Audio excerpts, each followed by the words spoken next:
evening. So today we're going to be making a French onion soup. It is a really rainy, it's been raining all day. It's been overcast for a few days.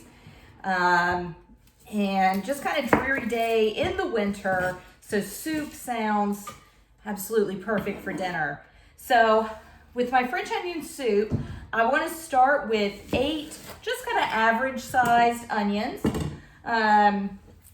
Today I'm going to be using a mix of sweet, yellow, and red onions. I've got 3 yellow onions, 3 sweet onions, and 2 red onions. You really could use pretty much any combination of onion that you like. I think that the sweet onions go really great in this because we're going to caramelize them down for kind of an ungodly amount of time. To be honest, it takes almost an hour for just the onions themselves to get caramelized down to where you want them so you can start making your soup. Which is not an hour of active time once you get the onions in the pot. It gets pretty easy after you chop all the onions. But again, sweet caramelizes down really well. Yellow caramelizes really well. I don't always use red onions, but I had some, so I figured I would give it a shot today. So just taking the cores and the tops off right now.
Okay, all done. Yay. So we can actually start cutting into the onions now. And normally, so got a nice half of an onion. Normally when I slice through an onion, this was the bottom here, this was the top here, and I slice going this way. With French onion soup, because these onions, just testing my temperature, because these onions are gonna cook for so long, one thing that somewhat helps them keep from falling apart is to slice this way. So again, you've got your bottom of your onion, top of your onion, and we're gonna slice up and down. And there's a little bit, I left a little bit of core intact, and these will cook for so long that you can just leave that core there. It is not gonna make a difference. It's gonna cook down. You won't know it's there. and it's going to make slicing much easier. And you do want to get a fairly small slice on your onion. You don't need to do paper thin, you don't need to do a mandolin or anything, but just a nice thin, as uniform as you can, sized slice. And again, with the length that these are going to cook, they will definitely cook down if you've got a few slices that are a little bit larger. Okay, so I put about 2 tablespoons of olive oil in my pan. So now I'm going to add 4 tablespoons of butter.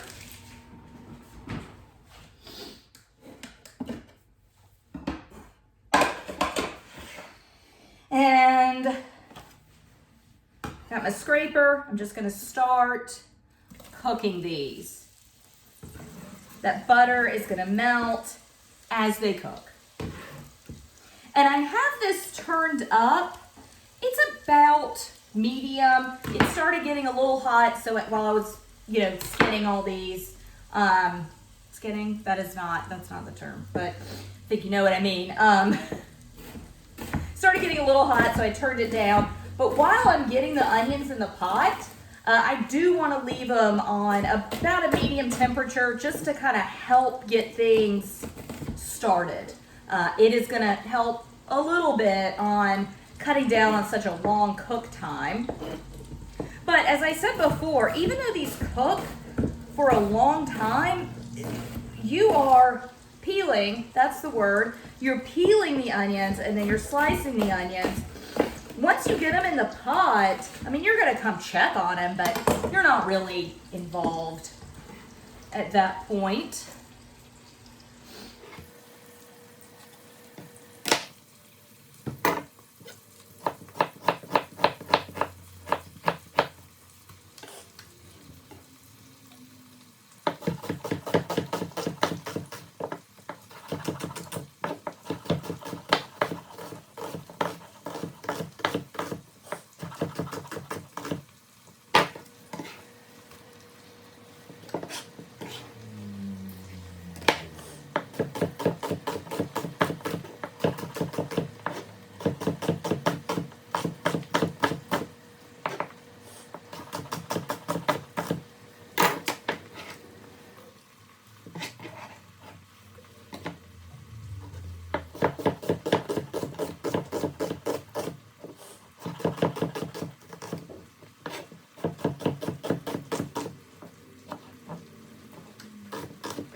It's possible that I chose a pot that was just a little too small. This is very full of onions. They are going to cook down a huge amount. So we'll see if in an hour if my pot was appropriately sized or if it was too little. So next I just want to add, so we've got 2 tablespoons olive oil, 4 tablespoons of butter, 8 onions. That is a lot of onions. All right, so you want to be very generous. I'm probably adding about 3 tablespoons of salt right now. I don't know. I'm doing it to taste. I've made this many times, so, it's just one of those things that you cook by feel and by experience, and you know how much salt and pepper you like in a dish. But if you are making it for the first time, use a little less salt. Use a little less salt. When they cook down and get caramelized, taste them, see what it tastes like. Ask yourself, is that too much salt, too much pepper, too little? Hopefully too little or just right. If it's too much, there's not a whole lot you can do. You can try to thin it out with some more broth. That'll help cut down, or more stock. That'll help cut down on the amount of, the salty taste to it. For the most part, when you're making something for the first time, or if you're kind of starting out cooking, you do want to err on the side of too little. That way you can always add a little more. But again, I've made this a lot, so I know about how much salt I like it. I give this a stir. Try to get all of the onions coated in that salt and pepper. Bring some onions up to the top. You also want to try and get, as much as possible, things coated in the oil and butter, right, in your fats. Oh no.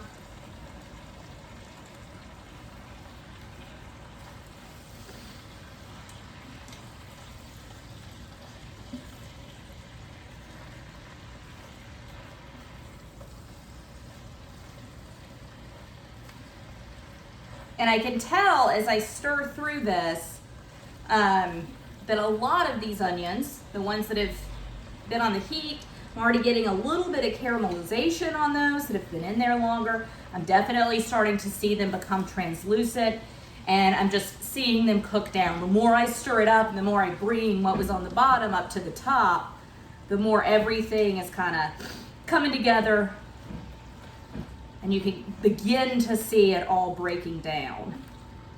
So that's really it. I mean, this is it. This is what French onion soup is. It's just a ton of onions, oil, butter, salt, pepper. Much later, we're gonna throw in bay leaves, Worcestershire, broth, or beef. I keep saying broth, it's stock. We're gonna do a combination of beef and chicken stock. I normally do just beef, but I had a ton of chicken stock, so I decided I'd use some of it here. And then we'll top it in the end with a little crusty bread round with some cheese on it, which is delicious. But for now, we have to let these onions caramelize down. So I've given them a good stir to try and coat everything, as I said, in the salt, pepper, butter, and olive oil. Get everything coated down. I'm gonna back my heat down. If you see any kind of chunks, like, maybe your knife didn't fully cut through an onion, go ahead. This is kind of poke at them. Try to get them to start separating, but this is it. This is it for right now. I'm going to check on these. These are going to cook for about an hour. I'm going to check on them, I don't know, every 15 minutes maybe every 20 minutes, and just see how they're going. They may have to cook for more than an hour. Sometimes it just depends. Depends on the amount of water in the onion. Okay, but I definitely can stop stirring now. They are good and mixed up. And I will see you guys in an hour. Okay, so we have let our onions reduce and caramelize down for it was actually a little over an hour. I know I said it'd be about an hour, but I probably let them go about an hour, 20 minutes, hour, 30 minutes. As I said, it just depends. Depends on how much water the onions have in them, depends on the temperature, depends on the amount of salt. I said earlier that I was adding a good bit of salt. The salt's not just for flavor, it's to help draw the water out of those onions so that they can caramelize down more.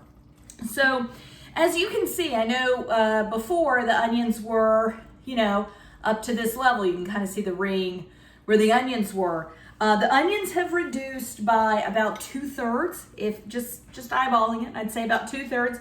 They are good and caramelized.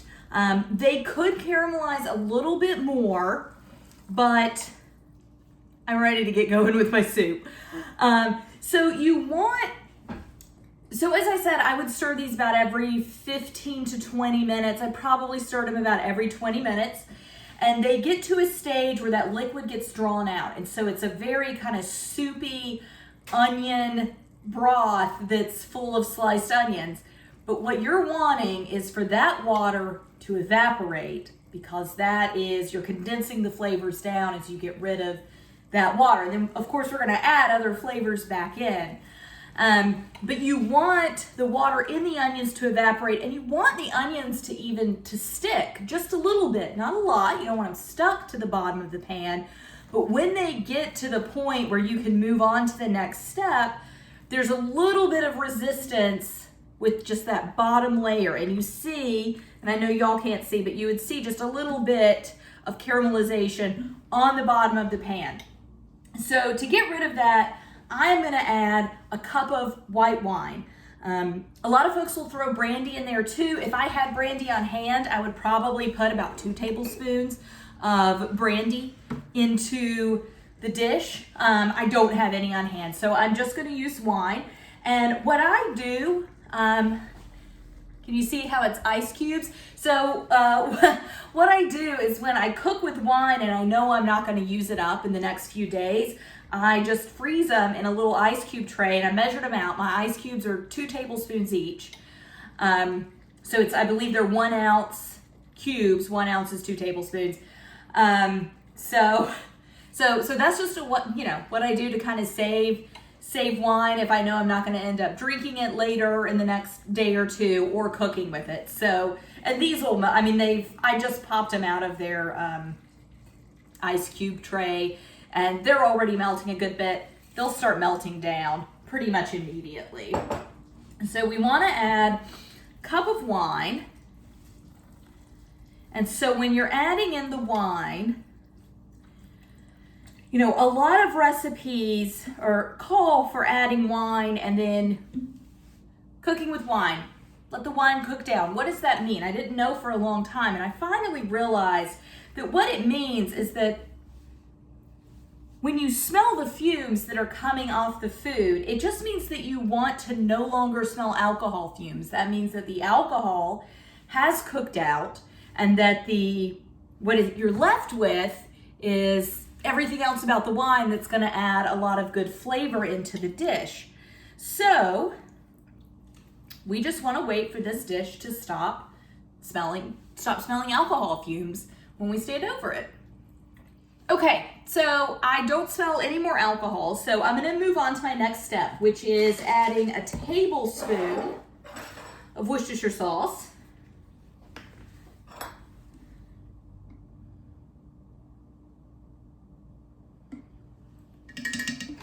And 2 bay leaves and a couple teaspoons of thyme. I would usually put fresh thyme in, but as I said, it's pretty rainy and I don't want to go outside.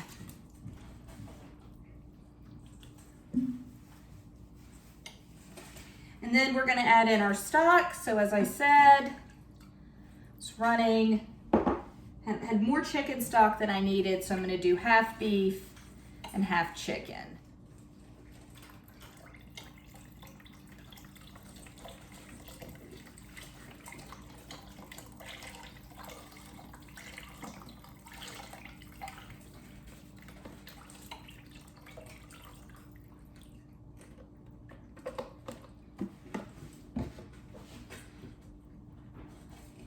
Okay, so add a little more salt and pepper, and then we're just gonna let this cook down, come together. Okay, so we're just finishing up our soup. I actually added a little bit of cream to it. All French onion soups, we're gonna put bread and cheese on the top and broil it so that it melts. I'm just gonna spoon it up.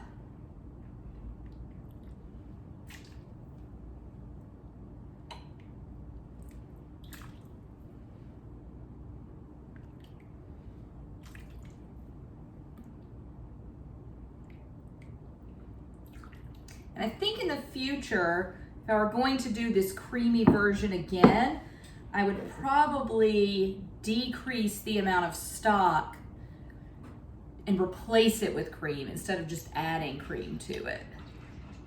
So maybe we'll try that in the future.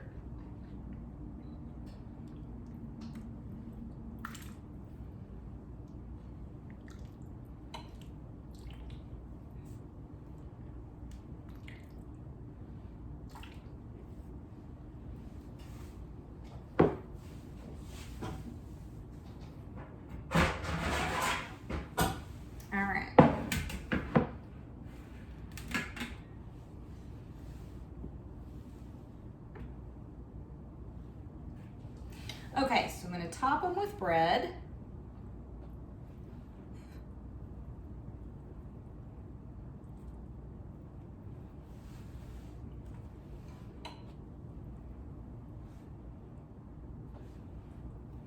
And then cheese. So Gruyere is the traditional cheese that is on top of a French onion soup, but I'm actually using a white cheddar. I just didn't have any other recipes that I needed Gruyere for, so I didn't want to buy a big hunk of Gruyere just for this. So, all right, so I'm gonna stick these in the oven and get them broiled. And then we'll be ready to eat. The bread sunk down just a little bit, but they're still gonna be great. Looking forward to eating them.